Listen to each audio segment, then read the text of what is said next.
You guys ever heard the story of Sulika? Yeah, with the pins, and she pinned herself. You heard every story. I can't give you any chidushim. When I ask these questions, it's not for you. In Morocco, it's a true story. In Morocco, there were times that there was a lot of anti-Semitism and they would want us to marry them. And the Moroccans were very, very strong with religion. Very strong, close to Hashem, and sacrificed their life for Hashem. And there was a woman named Sulika that the prince wanted to marry her. And says, I can't. I cannot marry you. I'm Jewish and you're not. Under no condition will I let you marry me. After several requests, she refused. The prince got embarrassed, or the king got embarrassed. It says, okay, we're either going to force her to marry me by torture, or we're going to make sure that she's the only one that's embarrassed. We're going to take her by the hair and tie her hair to the tail of the horse and drag her across the town until she says, stop, I want to marry him, or she dies. When the whole city sees that no one goes against the king. And that's what they did. And before they told the horse to go, said, do you have any last requests? And she says, yes. I would like to get needles. Pins. I'm asking, pins? Yes, I'd like to get pins. So they gave her a bunch of pins, laughing at this woman. I mean, usually people ask as a last request, they'll ask for a steak, they'll ask for mercy, they'll ask for another chance, they'll ask for all types of things, but pins? This was a first. And Sulika the Tzadikah takes the pins and takes her dress and she puts the pins through the dress and through her skin to make sure that it doesn't ever show her immodesty. Doesn't show any part of her body.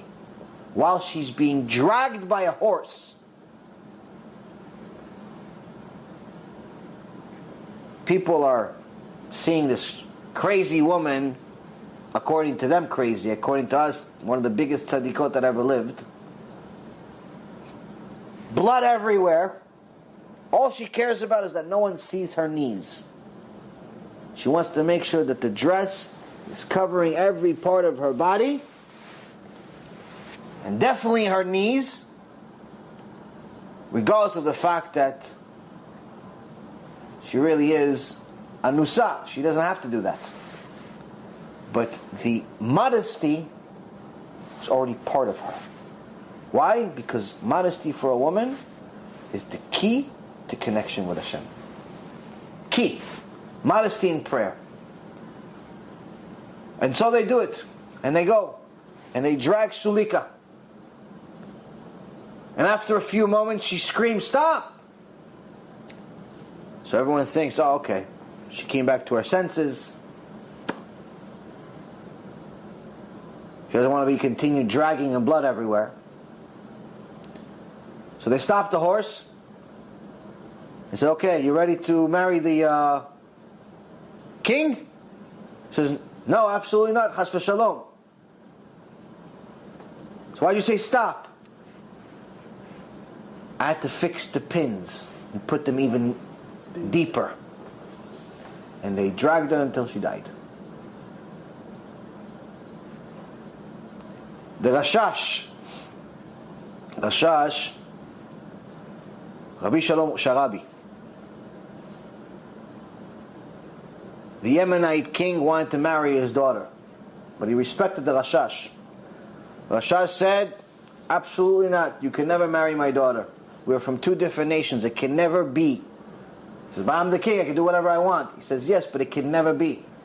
But I'm the king, but I can do whatever I want. He says, yes, but the Creator will never let it happen. And the king says, let me show you. And they forced this poor daughter of Lashash to get dressed and get ready to marry the Gentile king. And as soon as she walked into the hall, the first step into the hall, she fell down and died.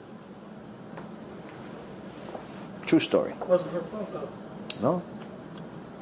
And the Rashash comes to the king and he says, I told you, God will never let it happen.